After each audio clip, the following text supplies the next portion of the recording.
CBSE student से लेके expert तक सबकी अलग अलग राय एक डिबेट बन गई है। सोशल मीडिया हो या ऑफिशियल वेबसाइट्स हो या फिर घमासान, ये लड़ाई, ये जंग एक सीबीएसई अलग मोड़ पे आ चुकी है। स्टूडेंट्स ने कंप्लेंट जिनके लिए की थी, यानी कि स्कैन्ड आंसर शीट के लिए, जो काफ़ी ब्लर आ रही थी, प्रॉब्लम्स काफ़ी क्रिएट हो रही थी और साथ ही पेजेस भी काफ़ी मिसिंग थे। दावे किए जा रहे थे ये हमारी आंसर शीट है ही नहीं, सप्लीमेंट्री कॉपी अटैच नहीं की गई है और आंसर शीट बिल्कुल सही तरीके से चेक नहीं हुई है, इस तरीके के दावे। लेकिन अब सीबीएसई इस पे क्लियर तरीके से खड़ा है अपनी सफाई देने के लिए। जब कंप्लेंट्स के लिए भरपूर, जब पूरी चीज़ें भरने लगी, एक घड़ा जैसे भरने लगा कंप्लेंट्स को, तो तभी सीबीएसई ने ठान लिया कि एक बार फिर से उन्हें कॉन्फ्रेंस के जरिए या फिर अपनी बात ऑफिशियल नोटिस के जरिए रखनी होगी। सीबीएसई के अकॉर्डिंग जिन स्टूडेंट्स ने 25 मई रात 12 बजे तक आंसर शीट की स्कैन कॉपी के लिए अप्लाई किया था, या जिन लोगों ने अभी तक नहीं किया है, जो भी तैयारियों में जुटे हुए हैं, उन सभी के लिए 27 मई तक कॉपी भेजी जाएंगी, ये सभी दावे हैं। लेकिन ये सोमवार यानी कि मंडे इवनिंग तक लगभग करीब 10 लाख से ज़्यादा कॉपियों में से ये 7 लाख से ज़्यादा कॉपीज स्टूडेंट के सेंड में ज़रूर आ चुकी है, यानी कि उनके बॉक्स में। और इसके बाद 29 मई से लेकर रीइवैल्यूएशन विंडो ओपन रहेगी। अब ये बिल्कुल फैसला तय है कि अब इसके लिए कोई टाइम लिमिट नहीं है, बल्कि इसके लिए विंडो ओपन रहेगी। अब इस प्रोसेस को 2 पार्ट्स में डिवाइडेड कर दिया गया है सीबीएसई के इस बिग चेंज में। पहले सेक्शन में सिर्फ चीज़ों को देखा जाएगा, यानी कि चीज़ों को परखा जाएगा। मतलब ये है कि अगर स्टूडेंट की कॉपी ब्लर होती है, दिखती है, तो उसकी कॉपी अपलोड हो गई है। अगर बाय मिस्टेक, तो पेजेस मिसिंग भी अगर लगते हैं, सप्लीमेंट्री आंसर बुक अगर उनकी नहीं मिलती है, आंसर उनके अनचेक्ड है वगैरह, इन तरीके की चीज़ें जो दावे स्टूडेंट्स कर रहे हैं, पेरेंट्स कर रहे हैं, तो उसके लिए ऑफिशियली कंप्लेंट अब फाइल आप कर सकते हैं।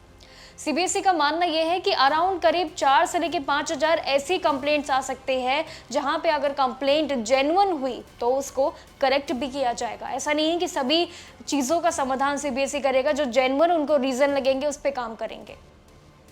अब दूसरे सेक्शन में स्टूडेंट्स अपने आंसर्स को रीचेक करवा के अप्लाई भी कर सकेंगे। यहाँ पे उनके लिए दूसरा ऑप्शन है, जहाँ पे उनके लिए एक सबसे बड़ी राहत हो सकती है। यानी कि अगर स्टूडेंट को ये लगता है कि मार्क्स कैलकुलेशन या फिर चेकिंग में इश्यूज अगर अभी भी भरपूर आ रहे हैं, तो सिंपली है कि वो स्पेसिफिक क्वेश्चंस को लेकर, यानी कि उन सवालों को लेकर रीइवैल्यूएशन रिक्वेस्ट पे भेज सकते हैं। अब सीबीएसई चेयरमैन राहुल सिंह ने भी इस पे जरूर अपनी टिप्पणी रखी है। उन्होंने स्टूडेंट को ये पैनिक करने की जरूरत नहीं है, ऐसी सलाह उन्होंने जरूर दी है। बोर्ड के हर एक जेन्युइन इशू को लेकर रिसॉल्व जरूर करेगा सीबीएसई, और ये कदम अभी से नहीं बल्कि कुछ दिनों से लगातार चालू है। इस बार सीबीएसई ने पहली बार एक लार्ज स्केल पे ये ऑन स्क्रीन मार्किंग यानी कि ओएसएम का खेल रचा है। एक ऐसा सिस्टम बनाया गया था जो एक रिलीफ बने, लेकिन अब ये डिबेट बन गई है। करीब 90 लाख से ज्यादा आंसर शीट स्कैन करके डिजिटली चेक की गई, लेकिन दिक्कत कहाँ हुई, जब रिजल्ट परसेंटेज 3.19% गिरे और साथ ही पोर्टल इशू के बाद स्टूडेंट्स ने सिस्टम पे ही सवाल उठाने शुरू कर दिए कि ओएसएम को बंद कर दो, अब हमें नहीं चाहिए। लेकिन रिजल्ट के तुरंत बाद जब पोस्ट रिजल्ट फैसिलिटी ओपन हुई, तो पोर्टल पे हेवी ट्रैफिक की वजह से सीबीएसई फिर टारगेट हुआ। टेक्निकल इश्यूज जब दिखने लगे, सीबीएसई फिर और ज़्यादा टारगेट हुआ। वहीं स्टूडेंट्स पेमेंट और लॉगिन इशू को फेस इतना कर रहे थे कि उनके लिए ये मुश्किलें काफ़ी खड़ी हुई। सोशल मीडिया पे भी इसकी भारी एक बारिश जैसे होने लगी कंप्लेंट्स की कि ये सारी एक चीज़ एक फाइल में ज़रूर दर्ज हो गई है।